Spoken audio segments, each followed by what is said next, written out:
আসসালামু আলাইকুম। পঞ্চম অধ্যায়ের ফ্লো চার্ট নিয়ে একেবারে বেসিক থেকে একটু আলোচনা করি। ফ্লো চার্টের বেসিক জানতে হলে সর্বপ্রথম এই চিহ্নগুলোর সঙ্গে একটু পরিচিত হতে হবে।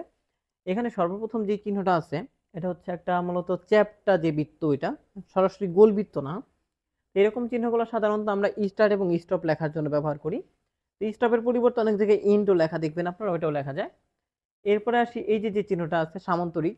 তো সামান্তরিকটা হচ্ছে সাধারণত ইনপুট প্রিন্ট এই দুটা কথার জন্য আমরা ব্যবহার করি। এটা সাধারণত ইনপুট গ্রহণ করে আর হচ্ছে আউটপুট প্রদান করার জন্য আমরা এটা ব্যবহার করি সাধারণত, ঠিক আছে। আর ভিতরে লেখা হয় সাধারণত ইনপুট আর হলো প্রিন্ট। এরপরে যে চিত্রটা আছে আয়তক্ষেত্র, এইটার ভিতরে সাধারণত সূত্রগুলো বেশি ব্যবহার করা হয়। যত সূত্র প্রয়োগ করবো আমরা সি প্রোগ্রামের মধ্যে, মানে সমান চিহ্ন দিয়ে যে সূত্রগুলো প্রয়োগ করি সেগুলো হচ্ছে সাধারণত এখানে হচ্ছে লিখতে হবে।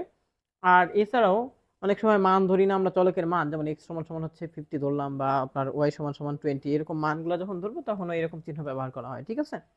এরপরে যেটা আছে ডায়মন্ড সাইন, এইটা সাধারণত কোনো সিদ্ধান্ত গ্রহণের ক্ষেত্রে ব্যবহার করা হয়। আমরা ধরেন হচ্ছে কোনো শর্ত যদি দিই লেস দেন গ্রেটার দেন, এর মান বি থেকে বড় কিনা বা বির মান এর থেকে বড় কিনা, এরকম কোনো শর্ত যখন দিই তখন হচ্ছে এই ধরনের চিহ্ন ব্যবহার করা হয়। এরপরে যেটা আছে যে বৃত্ত, এটা আপনি যত গোল করা পারেন মানে অ্যাকুরেট গোল করতে পারেন বৃত্ত, এটা হচ্ছে ওই রকম বৃত্ত দিবেন। তো এটা মূলত সাধারণত সংযোগ করার জন্য ব্যবহার করে, ফ্লোচার্টে বিভিন্ন মানের সংযোগ স্থাপন করার জন্য সাধারণত এরকম একটা চিত্র ব্যবহার করা হয়।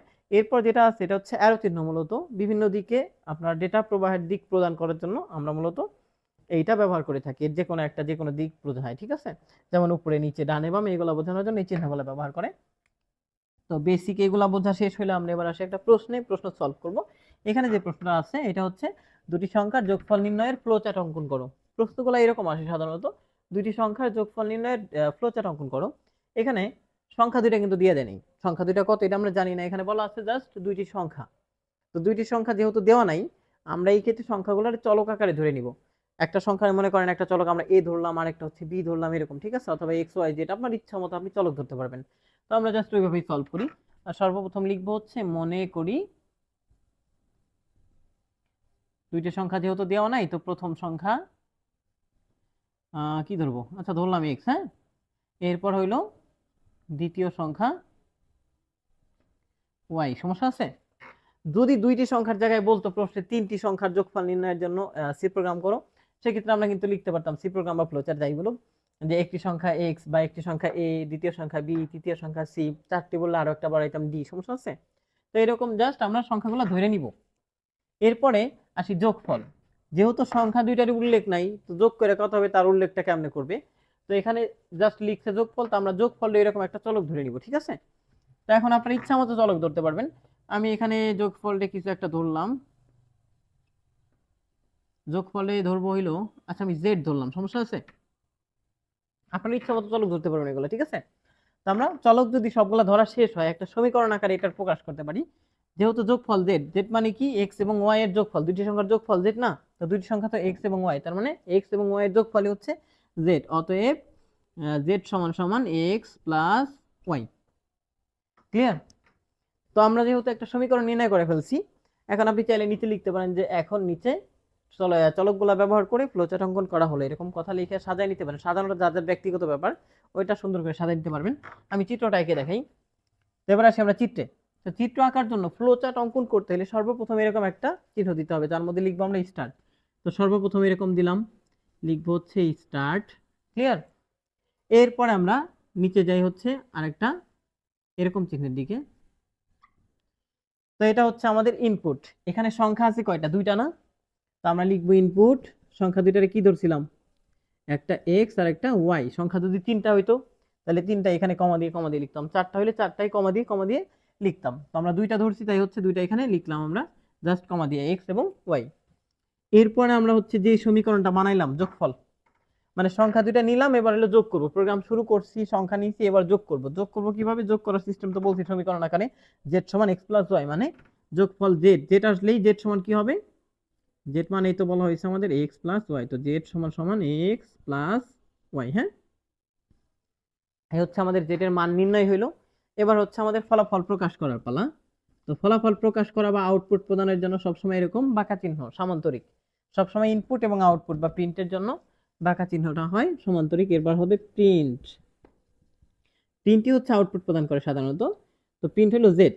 সাধারণত আমরা কি করবো, এখানে যোগফল হচ্ছে আমাদের আউটপুট। মূলত চাইছে প্রশ্নে দুইটি সংখ্যার যোগফল নির্ণয়, তো যোগফল যারে ধরছি সেই হচ্ছে আমাদের প্রিন্ট। ঠিক আছে, এখানে জেড হচ্ছে প্রিন্ট, তো আমরা এখানে জেড কে প্রিন্ট করে দিলাম। এরপর আমাদের কাজ শেষ, তো আমরা লিখবো হচ্ছে স্টপ। হ্যাঁ, তো স্টার্ট এবং স্টপ একই রকম চিহ্ন, প্রিন্ট এবং ইনপুট একই রকম চিহ্ন, মাঝখানে শুধুমাত্র আয়তক্ষেত্র আসতেছে হচ্ছে আমাদের এই সমীকরণটা বসানোর জন্য। ক্লিয়ার? তো আশা করি এটা কারো সমস্যা নাই। তারপর আমি আরেকবার একটু বুঝাই দিই, খেয়াল করবেন। সর্বপ্রথম আমরা সংখ্যা দুইটারে ধরছি এক্স ওয়াই, আপনারা ইচ্ছা মতো ধরবেন। তারপর হচ্ছে যোগফলে ধরছি একটা চলক, দেন হচ্ছে একটা সমীকরণ নির্ণয় করছি, এটা জাস্ট আপনাদের বোঝানোর জন্য। এরপর আমরা আসি প্রথমে স্টার্ট, তারপর হচ্ছে সংখ্যা দুইটা বলছে তাই হচ্ছে এক্স ওয়াই, তিনটা বললে আরো একটা থাকতো কমা দিয়ে লিখতাম। তারপর হচ্ছে আমরা এই টোটাল এই মানটা যে জেড সমান হচ্ছে এক্স প্লাস ওয়াই, যদি তিন সংখ্যা হইতো, তিনটা সংখ্যার আপনি যা ধরতেন ওইগুলো হচ্ছে প্লাস দিয়ে ধরতেন। ধরেন এ বি সি ধরছেন তিনটা সংখ্যা, তাহলে কি হইতো এ প্লাস বি প্লাস সি, তিন সংখ্যার জন্য। ঠিক আছে, এরপর আসতেছে হচ্ছে প্রিন্ট, মানে আমাদের প্রোগ্রাম চাইছে কি যোগফল, তো যোগফল যারে ধরছি সেই হচ্ছে এখানে প্রিন্ট হবে। যদি গুণফল হইতো আমরা গুণফল যারে ধরতাম সেই এখানে প্রিন্ট হইতো। ঠিক আছে, বিয়োগফল যারে ধরতাম বিয়োগফলের সময় সেই এখানে প্রিন্ট হইতো। এরপর আমাদের কাজ শেষ, তাই হলো স্টপ। তো আশা করি যোগ নিয়ে কারো সমস্যা হবে না। এরপর আমরা এক্সট্রা একটু বলে দিই, যদি এখানে যোগফল না চেয়ে বিয়োগফল চাইতো, এখানে আমাদের বলতে হলো বিয়োগফল। যদি প্রশ্নে বিয়োগফল চাইতো সেই ক্ষেত্রে আমরা সবকিছু ঠিক রাখি, এখানে ধরেন এই জায়গায় হচ্ছে যোগফলের জায়গায় লিখতাম হইলো বিয়োগফল। চেঞ্জটা কোথায় হইতো, প্লাসের জায়গায় সব মাইনাস হয়ে যেত, আর কিচ্ছু না। দেখেন কত সহজ। যোগফল আর বিয়োগফলে পার্থক্য কতটুকু, যোগের জায়গায় বিয়োগ, আর কিছু না, যোগফলের জায়গায় বিয়োগফল। এখানে হচ্ছে প্রশ্নে যদি বলতো বিয়োগফল, তাহলে আমরা এখানে বিয়োগফল ধরতাম আর এখানে এই প্লাসের জায়গায় মাইনাস চিহ্ন দিতাম। এগুলো সব ঠিক থাকতো, এখানে শুধু প্লাসের জায়গায় মাইনাস চিহ্ন দিতাম। সেম ভাবে প্রশ্নে যদি বলতো যে এখানে গুণফল নির্ণয় করো, তো গুণফলের জন্য আমরা কি করতাম, সবকিছু ঠিক থাকতো, এখানে লিখতাম গুণফল, এখানে দিতাম হচ্ছে স্টার চিহ্ন। স্টার চিহ্ন হচ্ছে গুণফলের জন্য ব্যবহার করতে হয়। তো আর এই ফ্লো চার্টের মধ্যে চেঞ্জ হইতো কি, এখানে খালি মাইনাসের জায়গায় একটা স্টার চিহ্ন দিয়ে দিতাম। তো আশা করি কারো যোগফল গুণফল বিয়োগফলে কারো সমস্যা থাকার কথা না। এরপর আর একটা জিনিস শিখাই দিই, সেটা হচ্ছে ভাগফল। যদি ভাগফল বলতো সেই ক্ষেত্রে এরকম স্ল্যাশ চিহ্ন দিলে ভাগফল নির্ণয় হয়ে যেত। ঠিক আছে, তো ধরেন এই প্রোগ্রামটা যদি বলতো দুইটি সংখ্যার ভাগফল নির্ণয় করার জন্য ফ্লো চার্ট অঙ্কন করো, তো এইভাবে সাজাইতাম। এই এক্স ওয়াই হচ্ছে দুইটা সংখ্যা ধরতাম, ভাগফলটা যদি জেড ধরতাম, এখানে হচ্ছে মাইনাসের জায়গায় এই স্ল্যাশ, মাইনাসের জায়গায় স্ল্যাশ। তো শুধুমাত্র চিহ্নের পরিবর্তন করলেই কিন্তু যোগফল গুণফল ভাগফল বিয়োগফল সম্ভব, খুবই সহজ। তা আপনারা বাড়িতে এখন যেটা করবেন, দুইটি সংখ্যার বিয়োগফল, গুণফল, ভাগফল এবং যোগফল এই চারটা একবার ট্রাই করেন, ভিন্ন ভিন্ন চলক ধরে ধরে ট্রাই করেন। ঠিক আছে।